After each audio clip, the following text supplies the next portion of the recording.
Good evening, I'm Andrea Martinez. Well, the MLK March in San Antonio is one of the largest in the country. More than 300,000 people will be lining the streets on the east side, celebrating Martin Luther King Jr.'s legacy. And as we look forward to that, Eyewitness News reporter Adi Guajardo looks back at the history of the march. The march will kick off at the MLK Academy right behind me, and the city is already preparing by setting out these barrels and these no parking zones throughout the nearly 3-mile stretch for the march tomorrow.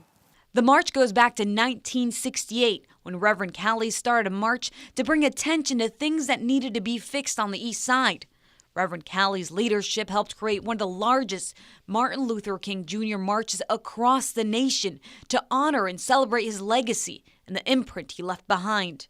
It wasn't until 1987 that San Antonio held its first official Martin Luther King Jr. march, and it's grown ever since. We must never forget the struggles from the people from the Martin Luther King era, the ultimate sacrifices that the men and women of that era have presented to us. A march, Hero Moore says, continues to be relevant despite progression. And particularly today, with the current climate that's in Washington, we cannot go back. We will not go back. The march starts at 10 a.m. on Monday and will begin at the Martin Luther King Jr. Academy and end at Pittman Sullivan Park, nearly 3 miles. So we were praying that people realize, look, I'm your brother, you're my sister, regardless what color we are. And the famous words of Rodney King, we can all get along. That's right. Okay.